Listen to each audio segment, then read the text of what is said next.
Hey, what's up? Welcome back to South 10 Beer Reviews. I am Tyler. Thank you for stopping by. Tonight we've got a beer from Captain Lawrence. Before we get into it, just wanted to encourage you to hit that subscribe button if you like what you see. So, it's been a little while. We haven't had a Captain Lawrence beer on the channel in a good minute. So, this is going to be a double IPA from them. This is going to be called Mood Awakening. This is a double IPA, 8.5%. And this one's dry hopped with Citra, Wakata, Bravo, and Amarillo. And the description here says the delicate stirrings of new life after a long winter.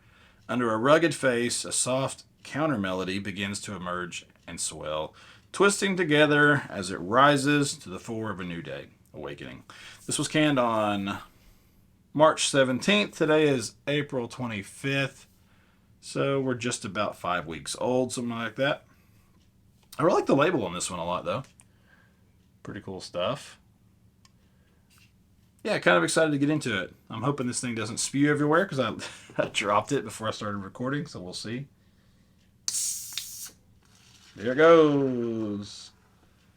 All right, could have been way worse. We didn't actually spill any, if you can tell. Oh, man. If my wife saw me drop it and then open it, she would be like, of course, because you spill everything. Let's go ahead and try to get this thing cracked open. There we go. All right, let's get this thing in our glass here. Nice looking color. Just a very light gold type of orange, I guess you could say. We'll leave a little bit in the can there.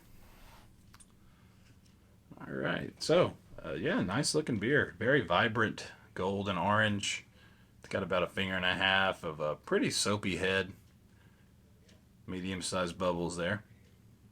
Really, really nice looking beer, especially in that Hot Butcher glass. So we leave it turned around this way when we're not drinking Hot Butcher, just because it it just looks better. Anyway, let's go ahead. We'll shove our nose in this thing, see what it's got in store. Okay. It's got a bright aroma to it.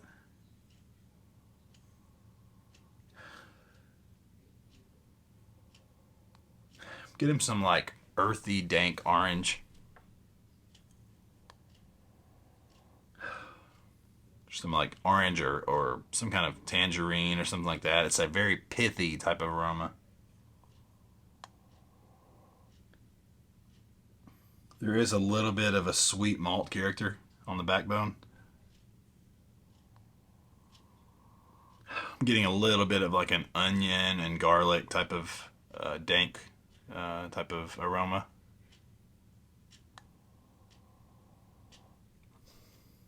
Getting some tart pineapple in there.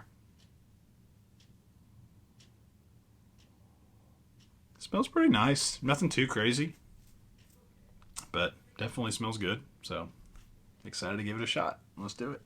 Cheers.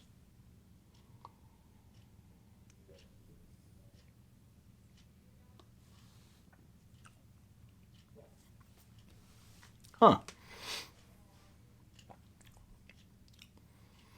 It's not bad. Not at all. It's got a little bit of a booziness to it for 8.5%. Huh. It's interesting. Let's go ahead and we'll just get the rest of it now. What's cool is this Hot Butcher glass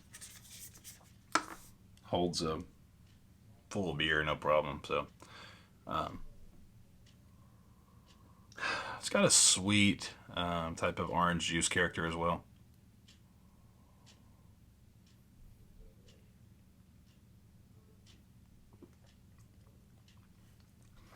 Yeah, it definitely has a sweet malty backbone, which I think the sweetness is giving it a little bit more, or kind of making me lean towards thinking this is a bigger beer.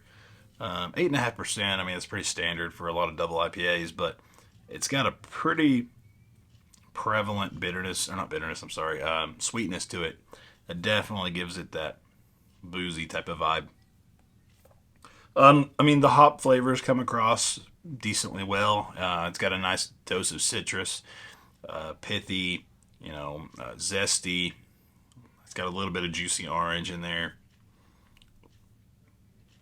But that malt profile is very noticeable.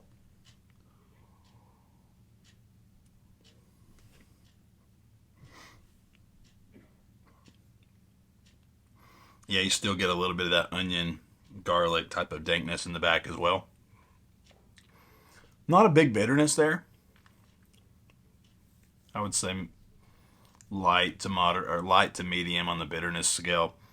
Nice mouthfeel to it. It's got a nice creaminess to it. Probably medium plus, somewhere around there. But like I said, it drinks a little bit bigger than what I was expecting it to. It could be on my part. It's not as cold as it probably should have been, but still pretty tasty. To say the least. Nice sweet finish on it. I keep talking about the sweetness of this beer. I don't want it to come across as though it's too sweet. It's not quite to that level for me. I think it could benefit from a little bit more bitterness up front, just to kind of balance that sweetness out. But it's not overly done. It definitely has a juicy type of vibe to it, but it's got a decent malt bill, or a decent malt presence, I guess you could say. That gives it, that, it almost comes across, I don't know, I don't know what the word I'm trying to use. It comes across like you first get your sip, the mouthfeel and the juicy type of character definitely, gives you the vibe of like, okay, this is a nice juicy IPA. But as it rides through, the malt flavor is definitely on the sweeter side, and definitely gives you a little bit of an idea that it might be a bigger beer.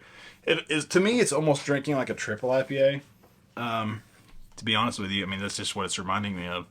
I actually just did a triple right before this. Maybe not the best idea on my part, but that's what it reminds me of. I mean, it reminds me of a triple IPA. So, um, you know, it's decent. Nothing to write home about, which is, sadly, that's been my experience with Captain Lawrence as a whole, I would say. But with that being said, a rating on this one, I'm going to give this a solid. We'll just go 3.9 on this one. I think it's solid. I don't know that I would seek it out again. But I'm not completely swayed away from Captain Lawrence. I think they do some tasty stuff, and I'll still pick their beers up when I see something that looks like it would be good. So, anyway, we'll leave it there. 3.9. I think that kind of does it. If you like the video, you can leave a like, a comment, you can subscribe, you can do all that good stuff, and then you can look for me in the next video, and we'll see you then. Cheers.